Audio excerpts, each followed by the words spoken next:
அன்பு உள்ளங்களே, அனைவருக்கும் வணக்கம். நாம் பெரிய புராணத்திலே 63 நாயன்மார்களின் கதை பார்த்து கொண்டிருக்கின்றோம். அதில் இப்பொழுது திருமூல நாயனார் கதையை பார்ப்போம். இந்த திருமூலர் என்பவர் நந்தியடிகளின் மாணாக்கர். நந்திதேவர் சிவபெருமான் நந்திதேவருக்கு உபதேசித்தார். நந்திதேவர் வகுப்பெடுத்து சில பேருக்கு உபதேசித்தார். அதை நான் ஷார்ட்ல சொல்றேன். அந்த அவரில் ஒருவர் மிகவும் முக்கியமானவர் சிவயோகியார். இந்த சிவயோகியார் ஒரு முறை நந்திதேவரிடம், நான் பாரதத்தின் தென்பகுதிக்கு போய் அகத்தியரை பார்த்து வருகிறேன் என்று சொல்லிவிட்டு கிளம்பினார். கிளம்பி வரும்பொழுது வரும் வழியில் கேதார்நாத், காசி, இப்படி பல திருத்தங்கள், பசுபதிநாத், பல திரு சிவத்தலங்களையும் பார்த்துவிட்டு அப்படியே காவேரி கரைக்கு வந்தார். இந்த காவிரியை என்ன நினைத்தார்? பல பாகங்களா பிரிந்து செல்கின்றன. அதைத்தான் கரிகால் சோழன் கல்லணையாக கட்டினான். ஏன் அப்படி செல்கின்றது என்று யோசித்தாராம்.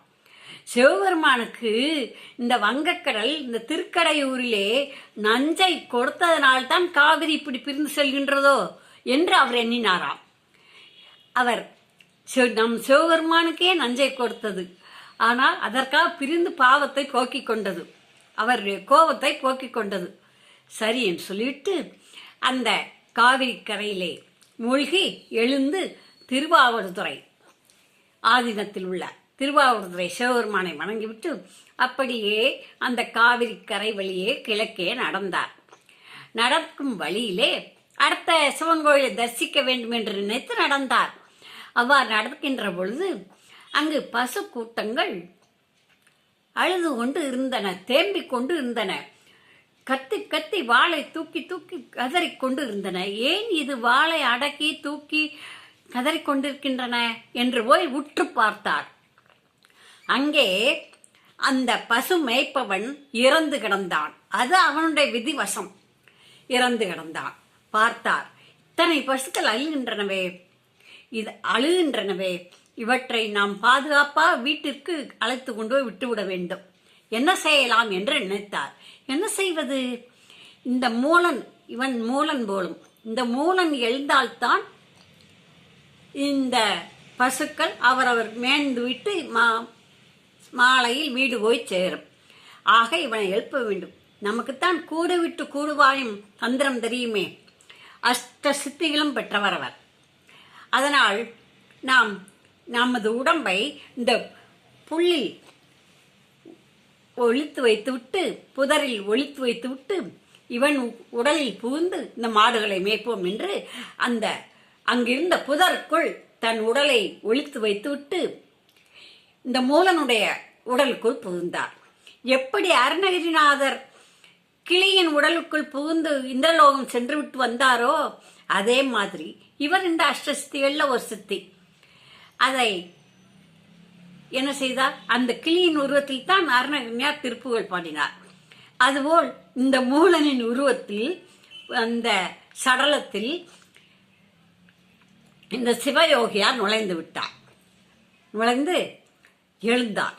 எழுந்தவுடன் அந்த பசுக்களுக்கு சந்தோஷம் தாங்க முடியவில்லை. மா மா என்று கதறி கதறி அழுதவை இப்பொழுது குதித்து வாளை தூக்கி கொண்டும் குதித்து கொண்டும் ஆடி பாடி மகிழ்ந்தன. மகிழ்ச்சியாக போய் புல் மேய்ந்தன, தண்ணீர் குடித்தன, காவிரி ஆற்று தண்ணீரை குடித்தன. பிறகும் எழுந்து போய் மாலை வந்தது. வீட்டுக்கு போகும் சத்தத்தை உணர்த்தினான் இந்த மூலன். அப்படியே வீடுகளுக்கு, சாத்தனூர் என்ற ஊர் பக்கத்திலே, அந்த ஊருக்குள் சென்றது. இவருக்கு தெரியாது எந்த பசு எந்த வீட்டுக்குள் போக வேண்டும் என்று. இவர்தான் சிவயோகியாராச்சே, உடல்தானே மூலன். அப்படியே அங்கே நின்று கொண்டிருந்தார். தெருவிலே நின்று கொண்டிருக்கும் பொழுது எல்லா பசுக்களும் அவரவர் கன்றை தேடி வீட்டுக்குள் புகுந்தன. அந்த வீட்டுக்காரங்க அந்த மாடுகளை எல்லாம் கட்டிட்டாங்க. இன்னும் கட்டிட்டாங்களே, நம்ம என்ன செய்யலாம்னு யோசித்துக்கிட்டே நிற்கும்போது, கடைசி மாடு போகிற வரைக்கும் நின்றுக்கிட்டு இருக்கிற போது அவனுடைய மனைவி வந்தாள். என்ன அப்பவே வந்திருப்பாரே, மாட்டை பற்றி விட்டுட்டு, தெருவில் பற்றி விட்டு அது வீட்டுக்குள்ளே போயிருமே, இன்னும் நம்ம வீட்டுக்காரரை காணுமேன்னு சொல்லி வந்தான். மனைவி வந்து, ஏன் சாமி, ஏன் இங்க நிக்கிறீங்க, வீட்டுக்கு வாங்க கஞ்சி குடிக்கலாம் அப்படின்னு கூப்பிட்டான். சூடா கஞ்சி காய்ச்சி துவையில அரைச்சி வச்சிருக்கேன், வாங்க வாங்கன்னு கூப்பிட்டான். இவர் திரும்பி பார்த்தார். ஓ, மூலனுடைய மனைவி. அன்னையே, நான் உன் கணவன் அல்ல, நான் மூலன் சாமி தானே நீங்க? நான் மூலன் அல்ல, நான் வேறு ஒருவன் என்று நடந்ததை சொல்லிவிட்டு அவர் விறுவிறென்று அங்கிருந்த ஒரு மரத்தில் போய் இன்று இரவை கழிப்போம் என்று தங்கினார். இவன், ஐயோ, என் கணவருக்கு பித்து பிடித்து விட்டதே, நான் என்ன செய்வேன் என்று இரவெல்லாம் யோசித்துக் கொண்டிருந்தால் மனைவி தூங்காமல். யாரு, இந்த திருமூலனுக்கு பித்து பிடிச்சிருச்சு, நம்ம வீட்டை விட்டு போய் மரத்துல போய் தங்கிட்டான்னு நினைச்சுக்கிட்டு இருக்கான். அப்படியே போய் காலையில எந்திரிச்ச உடனே ஊர்ல பிரபலங்கள் முக்கியஸ்தர்கள் இருப்பாங்க இல்லையா, அவங்ககிட்ட போய் சொன்னான். இப்படி எங்க வீட்டுக்கார் மாடை பத்திட்டு போய் இன்னைக்கு வரமாட்டாரு, அவரு நான் மூலன் இல்லைன்னு சொல்லிட்டு போய் மந்தையில இருக்கிற சாவடியில போய் உட்கார்ந்துக்கிட்டாரு, மடத்துல தங்கிட்டாரு, நான் என்ன செய்யட்டும் சாமின்னு கேட்கிறா. அப்படியா, இன்று மாடு மேய்க்க மூலன் வரமாட்டானா இன்னும் கேட்டு, அப்படியேவும் அந்த பசுவின் சொந்தக்காரர்கள் ஊரில் முக்கியஸ்தர்கள் எல்லாம் போய் ஏப்பா மாடு மேய்க்கலன்னு போய் கேட்போம்னு போய் பார்த்தாங்க. போய் பார்த்தா அவர் நிஷ்டையில இருந்தார், தவத்துல இருந்தாரு.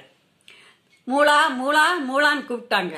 இவர் மூலனா இருந்தா தானே என்ன கேட்பாரு, இவர் மூலன் இல்லையே. அப்புறம் சரி, இவர் காலில் விழுவார், என்ன சொல்றாருன்னு பார்ப்போம். நான் காலில் விழுன்னு ஆசீர்வாதம் கொடுத்தாரு, தன்னுடைய சுய உருவத்தை காட்டினார். ஆஹா, இவர் மூலன் இல்லை அப்படின்னு சொல்லிட்டு, சரிப்பா நீங்க எங்க போங்களோ போங்கன்னு சொல்லவும், நான் ஊருக்குள்ள இருக்க மாட்டேன், நான் அங்க இருக்க அரசமரத்தடியில் போய் உட்கார்றேன்னு சொல்லிட்டு காவிரி ஆற்றங்கரையில பக்கத்துல இருக்க திருவாவூர்துறையில இருக்க அரசமரத்தடியில் போய் உட்கார்ந்துட்டார் திருமூலர். இவங்க அவர் மனைவிட்ட போய் இந்த முக்கியஸ்தர்கள் எல்லாம், அவர் திருமூலன் நல்லப்பா, மூலன் இல்லம்மா, அவர் யாரோ பெரிய சிவயோகி, மூலன் இறந்து விட்டான்னு சொல்றாரு, அவர் உடம்ப எங்கேயோ விட்டுட்டாராம், காணாம போச்சு, ஆறுல வெளில வந்து இழுத்துட்டு போச்சு, நம்ம தெரியல, இவர் வேற, அதனால நீ அவனை நினைக்காத. அவர் தான் உன்னை என்ன சொன்னாருன்னு கேட்டா, என்னைய நான் உன் கணவன் அல்ல, நீ இனி சிவபெருமானையே நினைந்து உய்வு பெறுவாயாக என்று சொன்னார் என்று நல்ல தமிழ்ல சொன்னார். ஆஹா, இவ்வளவு நல்ல தமிழ்ல சொல்லியிருக்காரு. இவர் உன் கணவன் அல்ல, உன் கணவனுக்கு இவ்வளவு பேச தெரியாது, அதுலயே நீ உணர்ந்திருக்கணும், அவரு உன் கணவன் அல்லம்மா, நீ நீ நீ கைமை நோம்பு நோற்று சிவபெருமானை எண்ணி நினைந்து நீ உன் வாழ்க்கையை நடத்த, உனக்கு வேண்டிய உதவிகளை செய்கின்றோம் சொல்லிட்டாங்க. அவ அப்படியே போய் இருந்துட்டான். இவர் என்ன செஞ்சாரு, இந்த சிவபெருமானுடைய லீலைகள் தானே இதெல்லாம். என்ன செஞ்சார் சிவபெருமான், உன்னை இனி திருமூலர் என்றே அழைப்போம், இந்த வேதகாமங்களில் உள்ள கருத்துக்களை நீ தொகுத்து 3000 பாடல்களாக பாடு. நீ 3000 ஆண்டுகள் இந்த தமிழ்நாட்டிலே இருந்து 3000 பாடல்களாக நீ பாடுவாயாக என்று சொல்லிடுறார். அதுபடியே திருவாவடுதுறையில அரசமரத்தின் கீழ் 3000 ஆண்டுகள் சிவயோகத்தை அமர்ந்து ஆண்டுக்கு ஒரு மந்திரமாக 3000 மந்திரங்கள் கூறி அருளினார். நெடுங்காலம் இவர் சித்தி பெற்று இருவாளும் சித்தி பெற்றிருக்கிறார். இவர் அந்த திருமூலர், அந்த திருமூலத்தில் திருமந்திரம் என்னும் நூலை 3000 ஆண்டுகளாக ஆண்டுக்கு ஒரு முறை எவ்வளவு சிந்தித்திருக்க வேண்டும். சிந்தித்து சிந்தித்து சிந்தித்து அவர் தம் கருத்துக்களை திருமந்திரம் என்று 3000 பாடல்களாக கூறியிருக்கிறார்.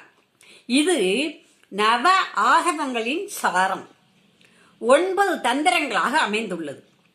12 திருமுறையில் 10ஆம் திருமுறையாக விளங்குவது இந்த திருமந்திரம். சைவ சாஸ்திரங்கள் அனைத்திற்கும் முற்பட்டது. மந்து என்றால் மந்திரம், நினைப்பவரை. திரை என்றால் காப்பது. இந்த மந்திரங்களை நினைப்பவரை காப்பது இந்த திருமந்திரம் எனப்படும். திரு தெய்வீகம், மந்திரம் நினைப்பவர், திறம் காப்பது. ஆக இந்த தெய்வீக மந்திரத்தை நினைப்பவர்கள் இறைவனை நினைப்பவர்கள் சிவகதி காக்கும் தகுதியுடையவர்களாகலால் இவர்கள் திருமந்திரத்தை உபதேசித்து அக்கால சிவனடியார்கள் சிவயோகம் அடைந்தார்கள். இதுவே திருமூலரின் கதையாகும். இந்த திருமூலர் நாயனாரில் ஒருவராக ஏற்றுக்கொள்ளப்பட்டவர். நன்றி, வணக்கம். இது திருமூல நாயனார் கதை. படியுங்கள், கேளுங்கள், குழந்தைகளுக்கு சொல்லுங்கள். மதுரை விசாலாட்சி ஆட்சி என்று பதிவு செய்தால் என்னுடைய இந்த தொகுப்புகள் வரும். தொடர்ந்து பாருங்கள். நன்றி, வணக்கம்.